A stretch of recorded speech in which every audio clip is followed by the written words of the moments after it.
Когато чуете за природо-математическа гимназия Нанчо Попович, град Шумен, трябва да знаете, че това е най-старото огнище на знание и култура в района.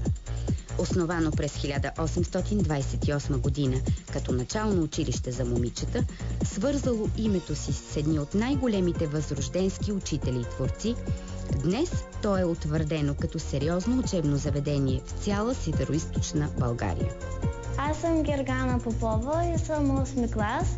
В нашето училище имаме клуб по виртуална археология, където изучаваме програмата 3D Max, с която ние правим триизмерни изображения на исторически обекти. Уменията си към информационните технологии ги съчетаваме с интереса си към археологията и историята. В клуба е много интересно и нещата, които научаваме в него, могат да ни послужат и в бъдеще.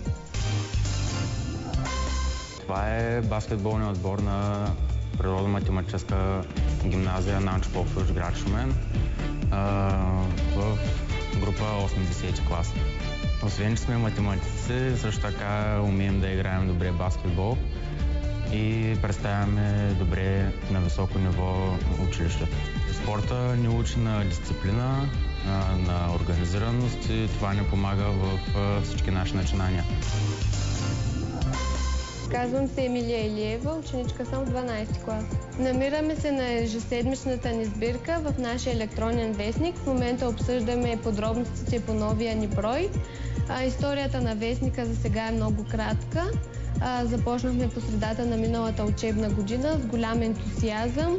Целим да информираме нашите читатели за новите интересни събития около гимназията и да поставим под един различен ъгъл хората, които са свързани с гимназията. Читателите на нашия вестник са учениците, учителите, родителите, а и всеки, който е заинтересуван от случващото се в нашата гимназия. Желанието ни да правим този вестник естествено е провокирано и от желанието на някои, след като завършат гимназията, да бъдат журналисти. Ето тези момичета, надявам се да успеят да осъществят мечтата си. Казвам се Кристина Стоянова, от 6 Б клас по природо-математическа гимназия Нанчо Попович, град Шумен. Аз участвах в състезание по правопис на думи на английски език, Spelling Bee. Вече съм по-уверена в знанията си и ще продължавам да се занимавам с английски език и занапред. Казвам се Рукия Ишегели и уча в 8 клас в природо-математическата гимназия Нанчо Попович в Шумен.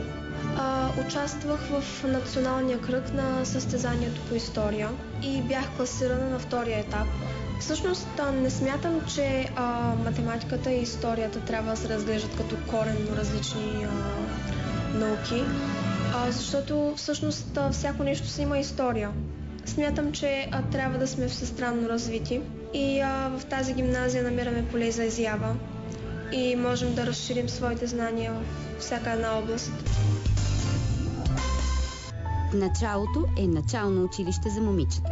По-късно девическа гимназия, в която преподават незаменими учители от българското възраждане, като Сава Филаретов, Сава Доброплодни, Добри Войников, Тодор Икономов, Илия Блъсков, Панайот Волов, Янко Сакъзов и много други ярки имена в българската история. Днес природо-математическа гимназия Нанчо Попович, град Шумен, съхранява традициите от миналото, но е модерно училище, което ни предлага европейски път на развитие.